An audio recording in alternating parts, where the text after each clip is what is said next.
Welcome all of you. आप सभी का स्वागत है आज की मायने क्लास में।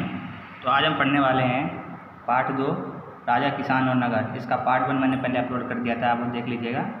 तो आइए शुरू करते हैं। तो हमारा टॉपिक है एक आरंभिक राज्य मौर्य साम्राज्य 321 से 185 BC। तो मगध के विकास के साथ साथ मौर्य साम्राज्य का उदय हुआ। मौर्य साम्राज्य की स्थापना चंद्रगुप्त मौर्य ने 321 ईस्वी पूर्व में की थी, जो पश्चिम में अफगानिस्तान और बलूचिस्तान तक फैला था। यानी चंद्रगुप्त मौर्य साम्राज्य का संस्थापक हैं। तो जानते हैं चंद्रगुप्त मौर्य के बारे में। तो चंद्रगुप्त मौर्य का जन्म 340 ईस्वी पूर्व में पटना के बिहार जिले में हुआ था। ये भारत के प्रथम हिंदू सम्राट थे। इन्होंने मौर्य समाज की स्थापना की थी। चंद्रगुप्त मौर्य गुरु विष्णुगुप्त कौटिल्य चाणक्य थे। यानी जो ये हमारे भारत के पहले हिंदू सम्राट थे और इनके गुरुओं के नाम है विष्णुगुप्त कौटिल्य चाणक्य।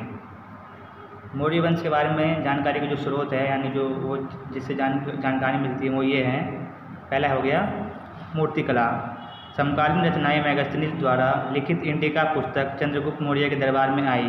यूनानी राजपूत द्वारा लिखी गई पुस्तक से जानकारी मिली है। दूसरा हो गया अर्थशास्त्रक पुस्तक जो चाणक्य द्वारा लिखी गई थी।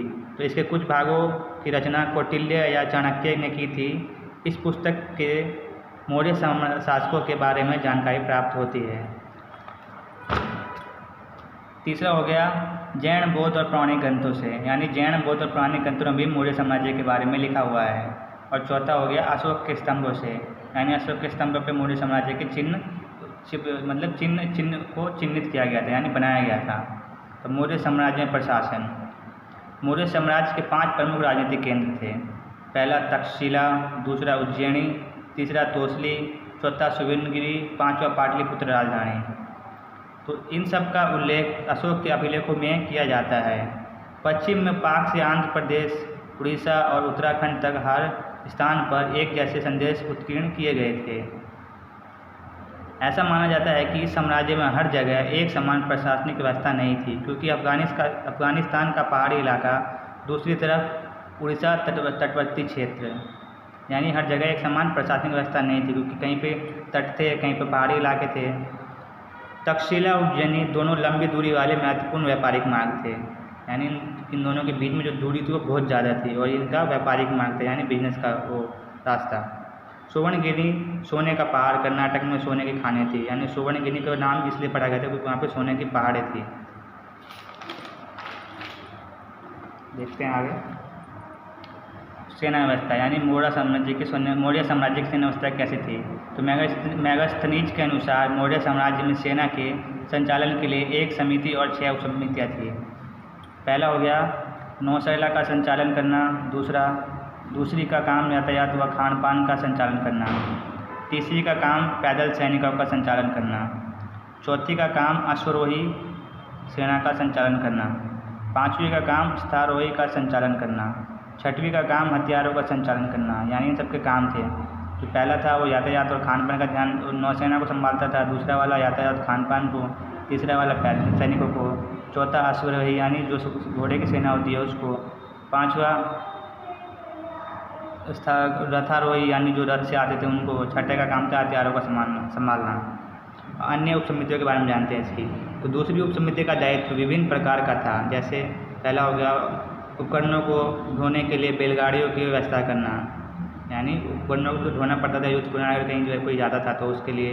सैनिकों के लिए भोजन की व्यवस्था करना, क्योंकि अगर खाना नहीं खाएंगे तो युद्ध कैसे लड़ेंगे। तीसरा जानवरों के लिए चारे की व्यवस्था करना, क्योंकि अगर जानवर भी चारा वगैरह नहीं खाएंगे तो युद्ध के दौरान जाएंगे कैसे। चौथा हो गया सैनिकों की देखभाल करने के लिए सेवकों और शिल्पकारों की नियुक्ति करना, यानी सैनिकों की देखभाल, उनके खान पान का सब चीज़ का ध्यान रखने के लिए। अब जानते हैं मेगास्थनीज के बारे में जानते हैं। मेगास्थनीज यूनान का राजदूत और एक महान इतिहासकार था। मेगास्थनीज ने एक पुस्तक लिखी थी जिसका नाम इंडिका था। इस पुस्तक से हमें मौर्य साम्राज्य की जानकारी मिलती है। यानी इंडिका का जो लेखक था वो था मेगास्थनीज। मेगास्थनीज ने बताया कि मौर्य साम्राज्य में सेना के संचालन के लिए एक समिति और 6 उपसमितियाँ थीं। अब जानते हैं सम्राट अशोक के बारे में। तो अशोक भारतीय इतिहास के सर्वाधिक रोचक व्यक्तियों में से एक है। अशोक की पहचान ईस्वी के दशक में हुई, जब ईस्ट इंडिया कंपनी के एक अधिकारी जेम्स प्रिंसेप ने ब्राह्मी और खड़ोकी लिपियों का अर्थ निकाला। अशोक के अभिलेख प्राकृत में हैं, जबकि पश्चिमोत्तर से मिले अरमाइक और यूनानी भाषा में हैं।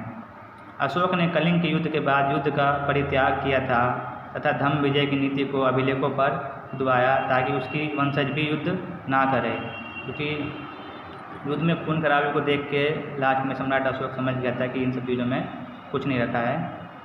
इनसे उनके दिल को बहुत हानि पहुंची थी, वो बहुत पीड़ा पहुंची थी, इसलिए उन्होंने युद्ध को परित्याग कर दिया था और उसको छपवाया ताकि उसके वंशज भी युद्ध ना करे, सही से जिए। तो मिलते हैं नेक्स्ट टॉपिक वीडियो में, तब तक के लिए वीडियो को लाइक शेयर और चैनल को सब्सक्राइब जरूर कीजिएगा।